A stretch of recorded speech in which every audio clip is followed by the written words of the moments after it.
welcome back to my channel. Now today I am showing my daughter Sia, who's behind the camera right now. Hi Sia. Hi. So they know I'm not lying. Today I'm going to show Sia how to make a really good shakshuka, but not just a simple shakshuka. What I want to tell her is how she can make a really nice base and then change it, and kind of every time she makes it, she can try a different version. That's the key. She will be off to uni soon, so I'm just teaching both the kids kind of some basic things which they can cook for themselves. Cooking is such an important thing, we must all know. So let's get cooking. I'm going to take the phone and she's going to be cooking. You will see her hands doing all the work, and before that, don't forget to subscribe and hit the bell button. Let's do this, guys. Okay, go on then. We are starting with 2 onions. I do need to get my knives sharpened. I will try and get them done this week. Okay, I'm lying. Maybe next week. So just peel and 2 onions roughly chopped. We are going to be cooking in this pan, and this is not a massive pan, and also it has a little depth, and then it'll have a lid as well. So that's the kind of pan you're looking for. You could use something like this too, a smaller version, but I've just made some lovely pulao. I was recipe testing for something. Anyways, back to here. Just 2 onions roughly chopped. Oh, you have to cut it in half first, but it's okay. Okay. Yeah. Yeah, that's it. That's What is that now? yeah. It's that kind of recipe. You don't need it finely chopped. Just roughly chopped is fine. Just cut 1 onion, dear God. How will you make a biryani then if you're gonna? Don't worry. Yes, you will. Just 2 tablespoons of oil to begin with. That's plenty. That's plenty. That's not 2 tablespoons. That is 2 No, it's tablespoons. not. It's 2.5. 2 tablespoons. Tablespoons, not teaspoons. Tablespoons. Yeah, that's like not even 1. Maybe that is too, yeah. So now we're gonna add 1 teaspoon of cumin seed. Oh, just 1 teaspoon left for this recipe. Yeah. And then you have to wait to let it sizzle, because sizzling will release the flavor in the oil. That's the key. Now put the onions. Oh. Just use both your hands, or that scraper at the back. Yeah, that's it. That's the one. It's just a splash. So Sia loves baking a lot. She makes a really good cake and amazing brownies and stuff. Yeah, I do. But it's the cooking that I want her to really get to grips with. Wash it first. Yeah. So no. So you always cut at an angle. Yeah.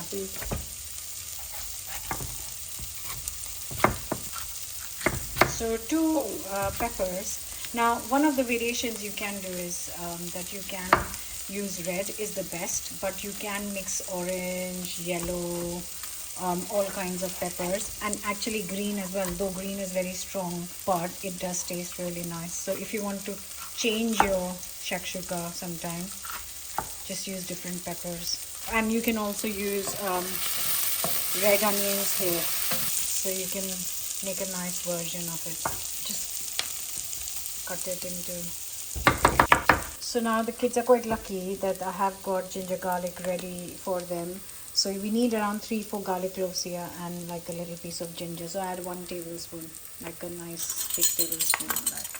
Now some people skip the ginger garlic. I just think you can just add lots of garlic as well, but because I've got that mix, I'm just going to use both, and then just stir it. You really need to cook this out for a minute, because you don't want like raw flavor, and we're still cooking on medium.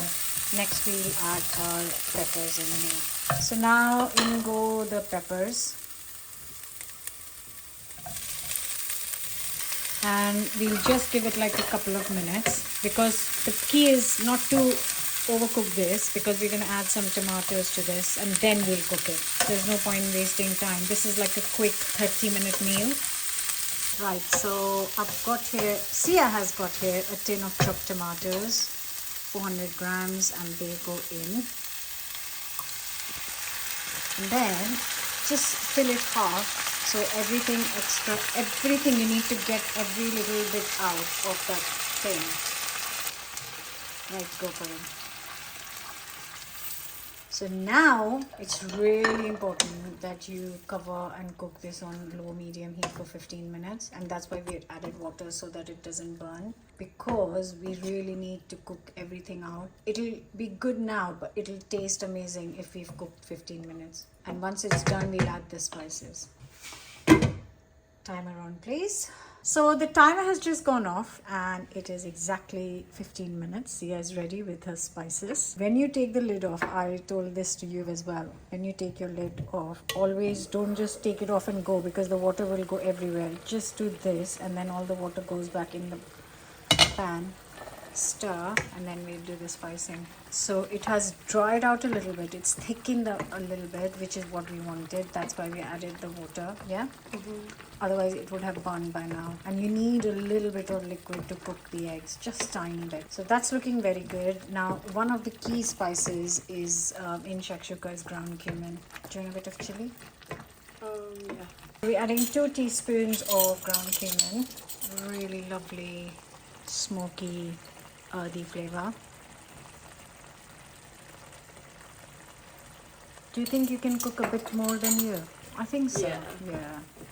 See, I can make a few really good salads and good pastas, huh? Yeah. Let's add some ready-made chili oil. Now this one, open this, I'll show everyone. Now this is, it's really dark looking. This is not like my garlic and chili oil, chutney that I make. I think you can add all of it. There's only 1 teaspoon left. So obviously heat is your choice. And this one's not spicy at all. Oh, it is a little bit. Did you see how much you put in your eggs? Yeah, I do put a lot You in literally my put eggs, half the thing. You put like 3 times this. Yeah, I need to Just remake on my egg. chutney. I've finished it off. I'm missing it already. Right, chili oil is optional, and the other option is harissa paste. Now I use this paste, but you can get absolutely so many brands out there that do harissa. So you're gonna add a tablespoon of harissa paste because it just adds smoky, lovely flavor. Yeah, 1 tablespoon, sorry. Yeah. So now what I was telling Sia earlier, the variations. So at this stage your base is ready. Yes, Sia? Yeah. Now you can add, break up some spinach leaves, chop it up, don't add whole. Chop it up, add it to this, so you've got some leafy shakshuka. You can add a tin of chickpeas. Do you want to add a tin of chickpeas? No? Okay. She doesn't want to add a tin of chickpeas. So you drain a tin of chickpeas, you can add that. You can add a tin of beans. Oh, it's so good with the really nice white beans with eggs when they go in. It's so good. And the other option is you can also add a tin of lentils, just drain them. So these are all the variations of this one dish. If you don't want to have eggs, then you can just do the beans or chickpeas or lentils, lots of spinach, and there is your shakshuka without the eggs. But definitely this is a dish that you should know. It's so basic, but it's so delicious. Okay, Sia's just reminded me that we haven't added salt. So half a teaspoon will be enough because it's not like crazy quantity. Half is enough. Give it a mix. We've got our eggs ready. It's just 2 people eating this, so we're only adding 4 eggs. Now what you want to do is you want to make 4 spots like grates. Yeah. So either you can use a spoon. Oh, be careful. Oh no. Will that come out? Yeah, that will come out. Just make 4 grates. You might want to use a spoon and break it first. Like break one, And then, yeah, because otherwise it's... yeah. So bring out a spoon and then start breaking the eggs. No, it's fine. So you just do this, then break your egg. Gorgeous. That's enough.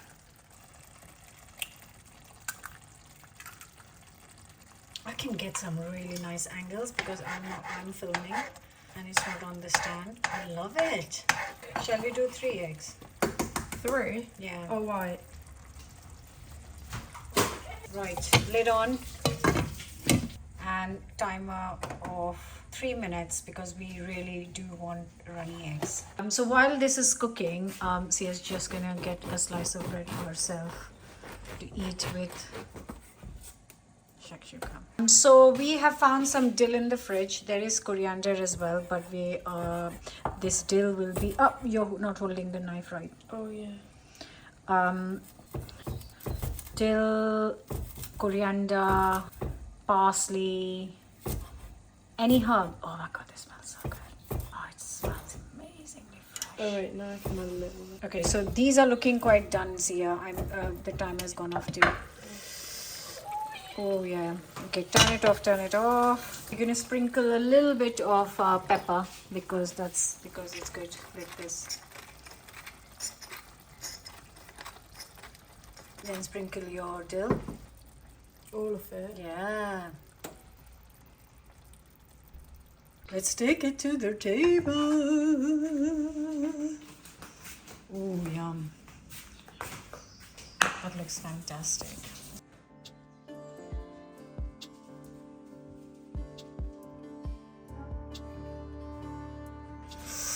Ooh. Go for it, go for it, go for it. This is really hard. Because you've taken a... Oh my god, that's perfectly cooked egg! Oh my god. I don't want to break the yolk. Yeah.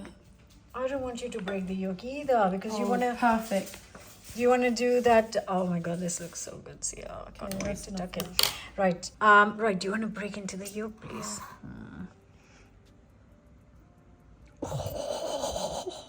Oh, always, always, always so satisfying. And the other one?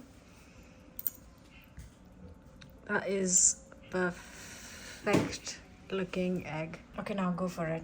Eat it nice and hot. Oh, I just use my hands here.